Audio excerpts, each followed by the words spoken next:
Singapore, one of the richest and most expensive countries in the world. An example of how cities with a huge population can work in the future. Such a small city-state with so much to offer. But in its early days, Singapore had nothing. Nothing except an important location. While Singapore was abandoned from Malaysia at some point because they saw so little use in it, the Singaporeans took matters in their own hands. They built a country that now functions as the financial and logistical hub of Southeast Asia, has the best infrastructure in the world, and is a world leader in high-tech manufacturing.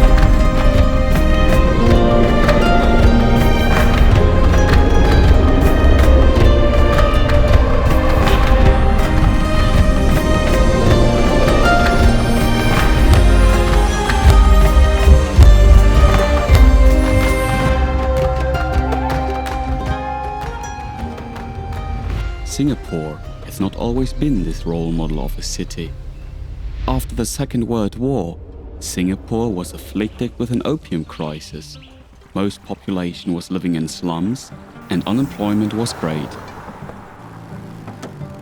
With a strict ruling, the regime developed a strong economy that resulted in one of the lowest unemployment rates worldwide. Modern high-rising towers, the amount of luxury amenities, and the frequency of expensive goods certainly portray the monetary well-being of Singaporeans today.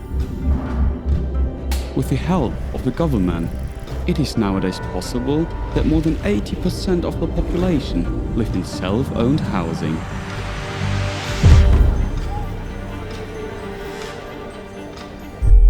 Coming to Singapore as a foreigner, you are stunned by the huge, high-standard offer supplied to the people. Modern hotels with this certain extra are just one example. If you're not spending your afternoon on the roof terrace of Marina Bay Sands, you may find yourself overviewing the city centre from the flyover. The night Grand Prix alone attracts hundreds of thousands of visitors each year, and visitors will receive great possibilities for entertainment during their stay. A visit to the gardens by the bay is certainly one of the main reasons people come to Singapore. And they are not wrong for it. A jaunt into a different world.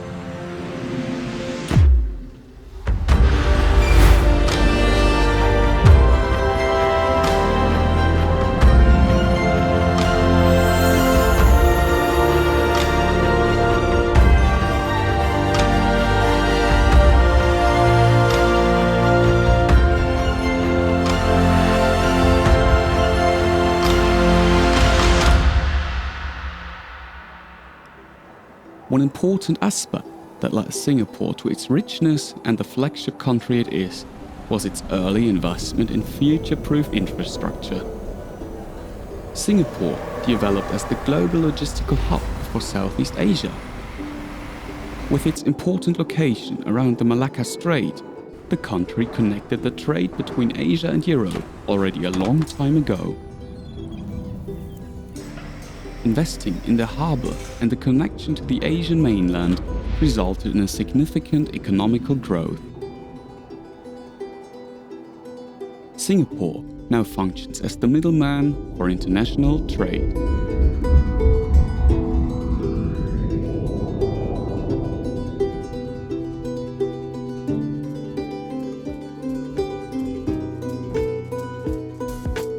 Not only goods but also people can get around the whole country easily with well-functioning public transport.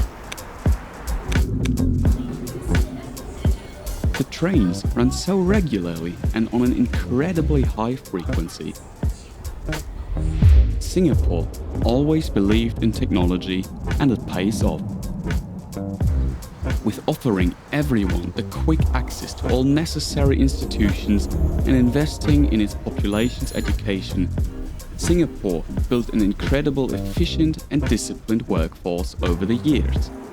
You could even say that this work ethic plays a big part of defining the Singaporean culture nowadays.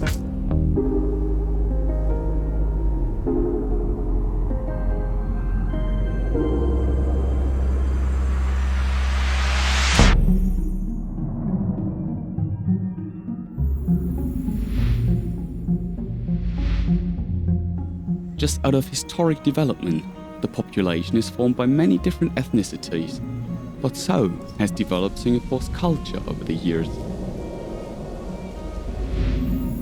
For example, Chinatown and Little India still exhibit the significance of each of their beliefs and values.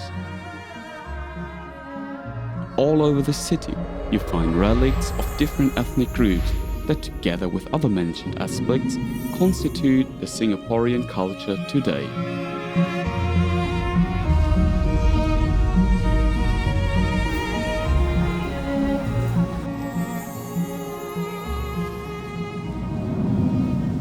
The last aspect, where Singapore really earns the title City of the Future, is how this metropolis tackles the rising issue of climate change.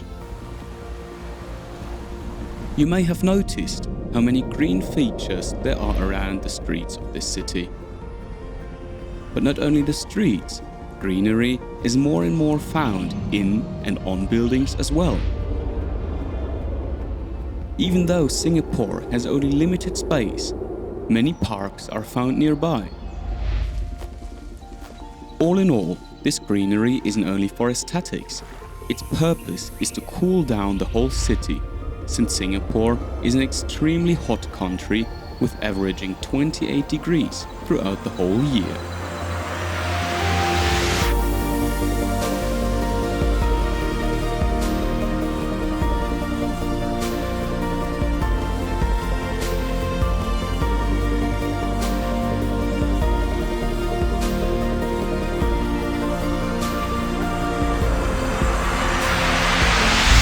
The best way to truly understand why Singapore is a worldwide role model of how big cities can work in the future is to actually travel there and see it for yourself.